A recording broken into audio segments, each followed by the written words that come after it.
चला बंगालचे नवाब सन 1700 मुर्शिद अली खान बंगालचा पहिला नवाब बनला. त्याचा कार्यकाल 1700 ते 1727 होता. त्यानंतर अलीवर्दी खान हा नवाब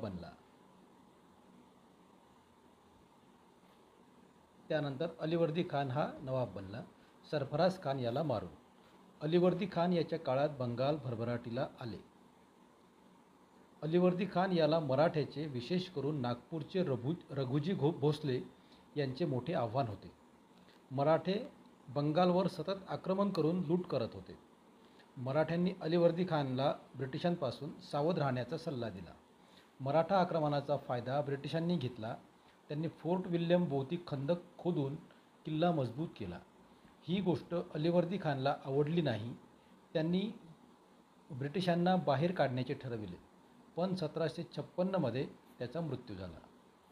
त्यानंतरचा नवाब आहे सिराज उद्दौला. 1756 सिराज सत्तेत आला. तो 19 वर्षाचा होता. तो अलीवर्दी खानचा नातू होता. सिराज उद्दौला नवाब बनला त्यावेळी त्याला विरोध होता. पूर्णियाचा शासक शौकत जंग त्याचा विरोधी होता. स्वतःची मावशी घसीटी बेगम त्याचा विरोध करत होती. त्यानंतर स्वतःचा सेनापती जो होता तो मीर जाफरसुद्धा हा त्याचा विरोधी होता. दरबारातील सरदार राय दुर्लभ, जगत सेठ, अमीरचंद राय भगत याचा विरोध करत होते. म्हणजे कुणाचा? तर सिराज औदुल्लाचा. हिंदू जनतासुद्धा त्याच्या विरोधात होती. यानंतर आपल्याला बघायचं आहे प्लासीच्या लढाईची कारणे. नवाबाविरुद्ध बंड करणारा कृष्णादास याला ब्रिटिशांनी फोर्ट विल्यममध्ये आसरा दिला होता. नवाबाविरुद्ध त्यानं बंड केलेला आहे. कृष्णादास याला ब्रिटिशांनी फोर्ट विल्यममध्ये आसरा दिला होता. त्यानंतर ब्रिटिशांनी फोर्ट विल्यमवर तोफा चढवायला सुरुवात केली. त्यांनी कारण दिले 7 इयर वॉरचे. 7 इयर वॉर 1756 ते 1763 इंग्रज विरुद्ध फ्रेंच यांच्यामध्ये झाले होते. 7 इयर या वॉर युरोपमध्ये झाले होते. त्यानंतर भारतातही युद्ध सुरू झाले. चंद्रनगर ही फ्रेंचाची वसाहत बंगालमध्ये होती. फोर्ट विल्यमवर तोफा खंदक पाहून सिराज औदुल्ला संतापला.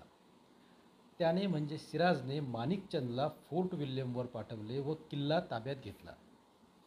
त्यानंतरचा पॉईंट आहे अंधार कोठडीतील दुर्घटना. माणिकचंद याने 146 इंग्रज लोकांना पकडले. माणिकचंद यांनी 146 इंग्रज लोकांना पकडले आणि त्याने 146 लोकांना एका खोलीत कोंडले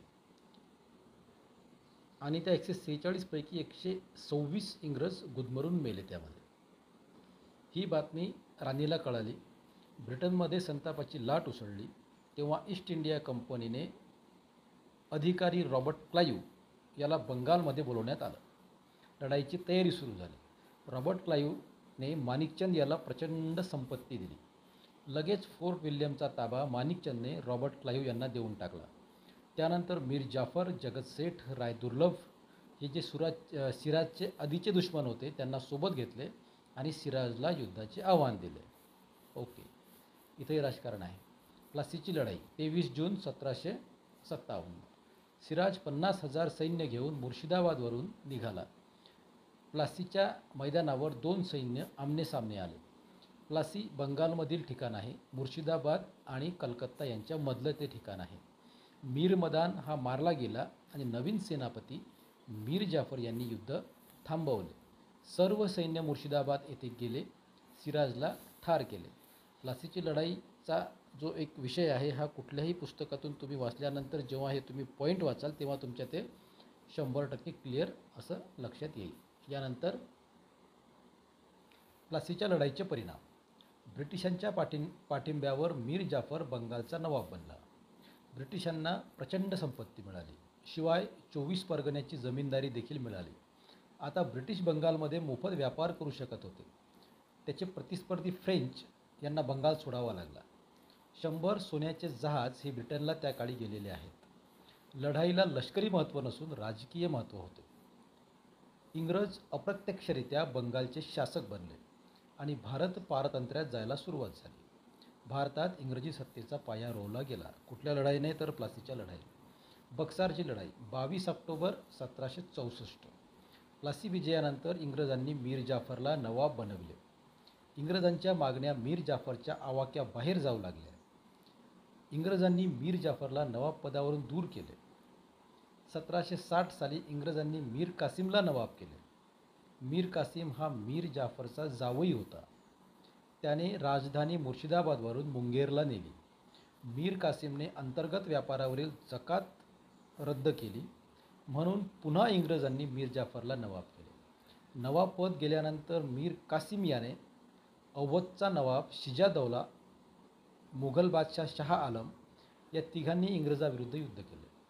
इंग्रजांचे नेतृत्व हेक्टर मुनरो याने केले. इंग्रजांचा युद्धामध्ये विजय झाला. त्यानंतर बघायचं आहे ब्रिटिश भारतातील आपल्याला कायदे. 1765 साली रॉबर्ट क्लाईव्ह भारतात परत आला. त्याने दुहेरी राज्यव्यवस्था सुरू केली. बक्सार युद्धानंतर बंगाल, बिहार आणि ओरिसा इंग्रजांच्या ताब्यात आले. त्यासाठी या भागात राज्यव्यवस्था असायला पाहिजे असं त्यांना वाटलं. नवाब आणि नवाबाच्या हाताखाली 2 नवाब ज्यांना इंग्रज नियुक्त करायचे. लॉ अँड ऑर्डर नवाब बघायचा आणि कर गोळा करणे आणि ईस्ट इंडिया कंपनीला देणे हे दुसरा नवाब बघायचा. म्हणून नवाब हा नाममात्र राहिला. दुहेरी राज्यव्यवस्थामध्ये गोंधळ उडाला. त्यात इंग्रज अधिकारी यांनी स्वतःचा फायदा करून घेतला. ओके. आणि ईस्ट इंडिया कंपनी तोट्यात आली. जेव्हा त्यांनी ब्रिटन ईस्ट इंडिया कंपनीकडे कर्ज मागितले तेव्हा ब्रिटनच्या लक्षात आले की हा गैरव्यवहार झालेला आहे आणि म्हणून आता ईस्ट इंडिया कंपनीला कायदे करण्याची गरज निर्माण झाली.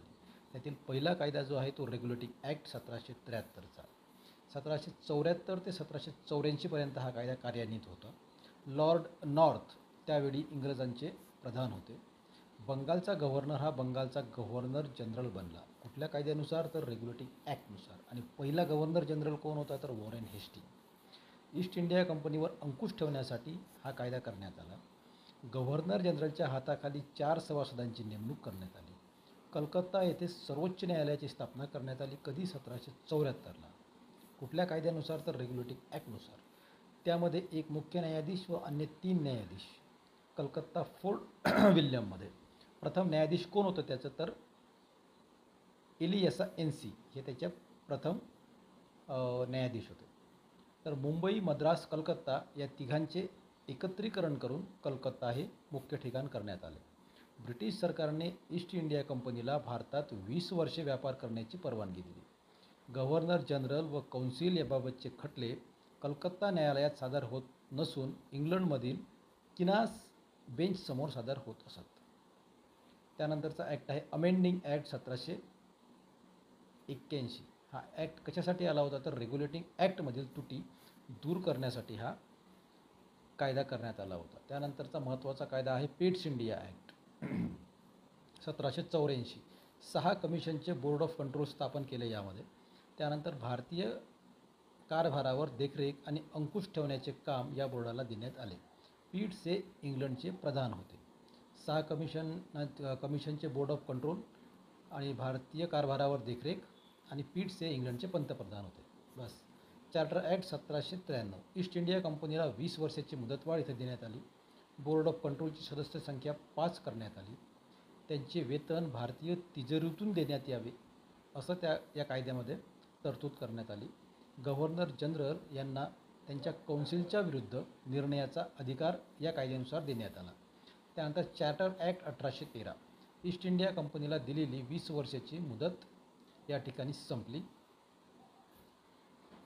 ओके. यानंतर पुढचे जे कायदे आहेत हे आपण पुढच्या नेक्स्ट व्हिडिओमध्ये बघणार आहोत. तोपर्यंत हे जे पॉईंट्स आहेत या पॉईंट्सवर सविस्तर जर तुम्ही विचार केला तर तुम्हाला सर्व हा अभ्यास एका स्टोरीसारखा वाटेल. धन्यवाद.